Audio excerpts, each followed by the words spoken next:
Hier, le contenu complet du plan de paix en 28 points. Hier, le contenu complet du plan de paix en 28 points a été révélé et il contient d'énormes surprises.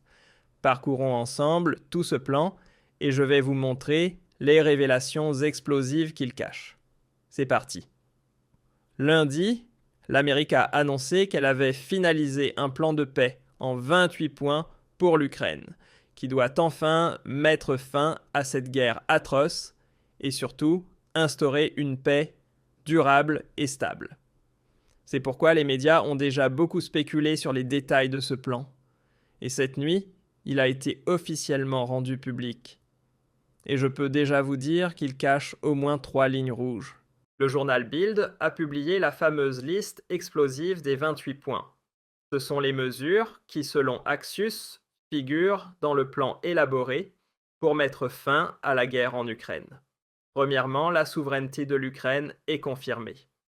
C'est d'emblée un point essentiel, cela signifie que l'Ukraine reste un pays indépendant avec le plein pouvoir de décision sur ses affaires intérieures comme extérieures.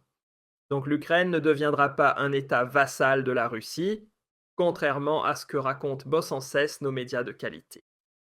Deuxièmement, la Russie, l'Ukraine et l'Europe signent un vaste accord de non-agression. Toutes les tensions des 30 dernières années sont considérées comme réglées. Et c'est évidemment un point extrêmement important aussi pour nous ici en Europe. Mais voilà déjà la première surprise, pourquoi les États-Unis ne figurent-ils pas dans cette liste? Franchement, toute cette guerre en Ukraine, c'est bien un conflit par procuration entre les Américains et les Russes. Non. Alors, pourquoi Trump ne propose-t-il pas non plus un accord de non-agression avec la Russie? Honnêtement, il faut être bien naïf pour ne pas y voir une arrière-pensée. On dirait qu'on se laisse une petite porte de sortie, juste au cas où. Troisièmement, la Russie s'engage à ne pas attaquer ses pays voisins. En parallèle, il n'y aura plus aucune extension de l'OTAN. Et ce point-là est vraiment costaud. Cela signifie non seulement que l'Ukraine ne pourra pas adhérer à l'OTAN, mais que cela s'applique aussi à tous les autres pays. Cela concernerait par exemple la Géorgie ou la Bosnie qui sont pourtant déjà engagés dans des négociations d'adhésion. Et en plus, cela impliquerait que l'OTAN devrait également signer cet accord, car sinon, il pourrait toujours dire plus tard, peu importe ce que l'Ukraine a signé, ça ne nous concerne pas. Quatrièmement, la Russie et l'OTAN entameront un dialogue sous médiation des États-Unis pour clarifier toutes les questions de sécurité et désamorcer les tensions. Cinquièmement, l'Ukraine recevra des garanties de sécurité fiables. Et c'est précisément à ce point que les choses deviennent très très intéressantes, car des responsables américains ont déclaré que les États-Unis étaient eux-mêmes prêts à fournir des garanties comparables à celles de l'OTAN. Et là, tout va dépendre des détails. Je pense que c'est l'un des points qui sera le plus retravaillé pour qu'il convienne aux deux camps à la fin.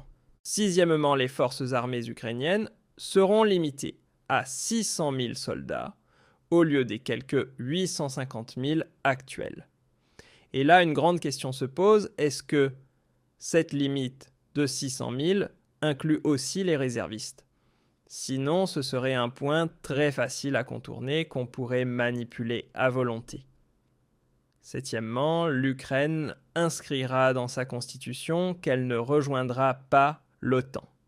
Et l'OTAN intégrera cette disposition dans ses propres statuts. Un point bon et important, cela répond à l'un des objectifs principaux de Poutine. Huitièmement, l'OTAN ne stationnera aucune troupe en Ukraine.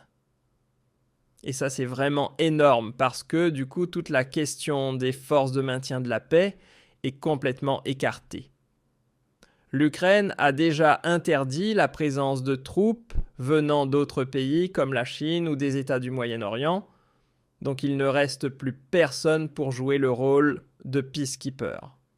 Si vous avez une idée de quel autre pays membre de l'OTAN pourrait envoyer des troupes et qui serait accepté par les deux camps, dites-le moi dans les commentaires.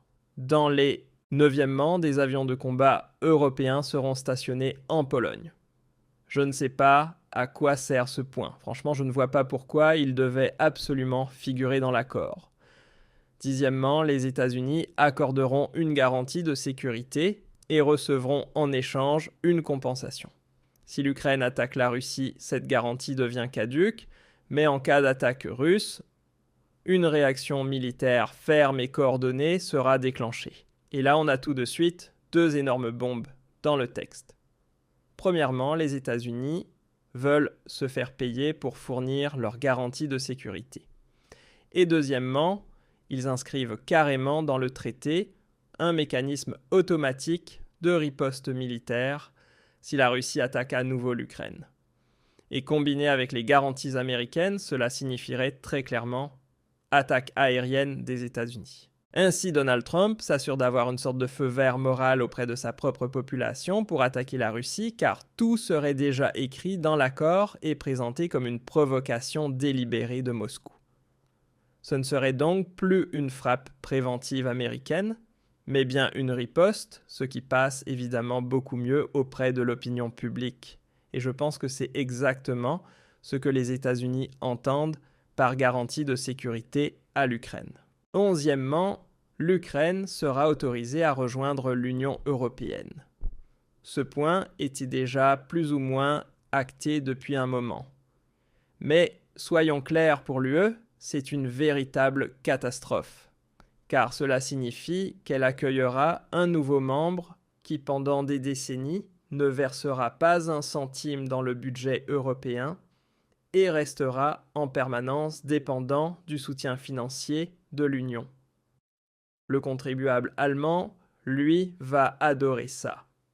Douzièmement, un programme mondial de reconstruction sera mis en place, un fonds pour le développement de l'Ukraine, les infrastructures gazières, les logements détruits et un paquet de financement de la Banque mondiale. Là, je dis oui. Ça, j'approuve complètement. Treizièmement, la Russie sera totalement réintégrée dans l'économie mondiale, y compris par la levée de toutes les sanctions et son invitation à réintégrer le G8. C'est aussi un bon point, et cela aidera surtout l'Allemagne à enfin sortir de la crise énergétique, à condition bien sûr que nos politiciens recommencent à acheter du gaz russe bon marché. Encore faut-il qu'ils ne restent pas bloqués dans leur idéologie absurde en disant « non plus jamais ça ». Quatorzièmement, les avoirs russes gelés seront utilisés de la manière suivante. 100 milliards de dollars iront à des projets en Ukraine dirigés par les États-Unis qui toucheront 50% des bénéfices. L'Europe, elle devra rajouter 100 milliards de plus. Et franchement, je trouve ça complètement culotté. Premièrement, on demande à la Russie de verser 100 milliards en réparation alors qu'en réalité, elle ressort plutôt gagnante de cette affaire, puisqu'elle perd tout son patrimoine gelé. Et deuxièmement, ce sont les entreprises américaines qui seront prioritaires pour la reconstruction, avec à la clé de juteux bénéfices. Et nous, les Européens, bien sûr, on doit remettre la main à la poche avec encore plus d'argent public. Bref, les États-Unis vont ressortir comme les grands gagnants de cette guerre. Et ils vont se gaver. Sans compter en plus les accords sur les ressources qu'ils ont déjà conclus avec l'Ukraine. 15e, un groupe de travail russo-américain sera chargé de surveiller le respect des engagements en matière de sécurité. 16e, la Russie adoptera officiellement une politique de non-agression envers l'Europe et l'Ukraine. 17e, la Russie et les États-Unis prolongeront leur accord sur le contrôle des armes nucléaires, y compris le traité START-I. 18e, l'Ukraine s'engagera à rester un État non nucléaire. Et ces 4 points-là sont tous extrêmement bons et importants. 4 mesures essentielles pour désamorcer les tensions et surtout faire avancer le désarmement nucléaire. Je soutiens complètement. 19e, la centrale nucléaire de Zaporijia sera placée sous la supervision de l'AIEA. L'électricité produite sera répartie à parts égales entre la Russie et l'Ukraine. Ce serait donc ici un geste de la part de la Russie, puisque cette centrale est actuellement sous son contrôle et qu'elle avait initialement prévu de l'exploiter seule. 20e, les deux pays mettront en place des programmes éducatifs visant à promouvoir la compréhension mutuelle, la tolérance culturelle et le rejet de l'idéologie nazie. Là aussi, un bon point sur le papier, mais extrêmement vague. Je suis très curieux de voir comment cela sera mis en œuvre et si le traité de paix pourrait finir par échouer là-dessus s'il n'est pas appliqué. Donc un passage vraiment flou. 21e, et là ça devient sérieux, la Crimée ukrainienne, Louhansk et Donetsk seront reconnus de facto comme faisant partie de la Russie.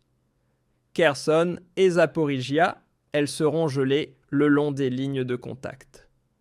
La Russie renoncera à d'autres zones convenues, comme par exemple dans la région de Soumy. L'Ukraine, de son côté, se retirera de la partie de Donetsk qu'elle contrôle encore. Cette zone sera démilitarisée et reconnue internationalement comme russe. Et là, on touche à une bombe que Poutine ne validera jamais. Car il est clairement écrit que ces transferts territoriaux vers la Russie seront uniquement de facto, mais pas de jure. Or, Poutine ne reconnaîtra tout cela que si la cession territoriale est aussi de jure, c'est-à-dire juridiquement contraignante au regard du droit international. 22e, les deux parties s'engagent à ne pas modifier les frontières par la force. Ok, c'est noté. 23e, la Russie autorise l'Ukraine à utiliser le Dniepr à des fins commerciales. Un accord est conclu pour garantir le transport libre des céréales via la mer Noire. Ça aussi, c'est un bon point. 24e, un comité humanitaire sera chargé de traiter les questions comme les échanges de prisonniers et le rapatriement des corps.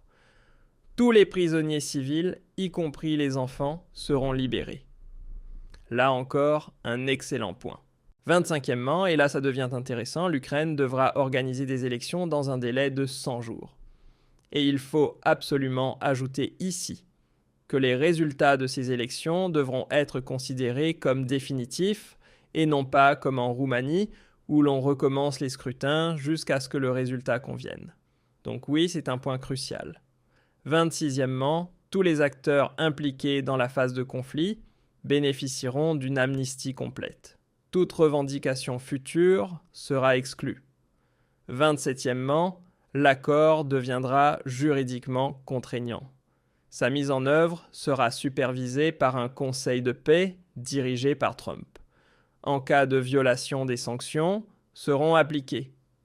28e, un cessez-le-feu immédiat entrera en vigueur dès que toutes les parties auront donné leur accord. Et ces 3 derniers points, pour moi, ils sont tout à fait corrects. Rien à redire. Voilà, c'étaient donc les 28 points détaillés et toutes les mauvaises surprises qu'ils contiennent. N'hésitez pas à me dire ce que vous en pensez et si selon vous, ce plan pourrait enfin nous amener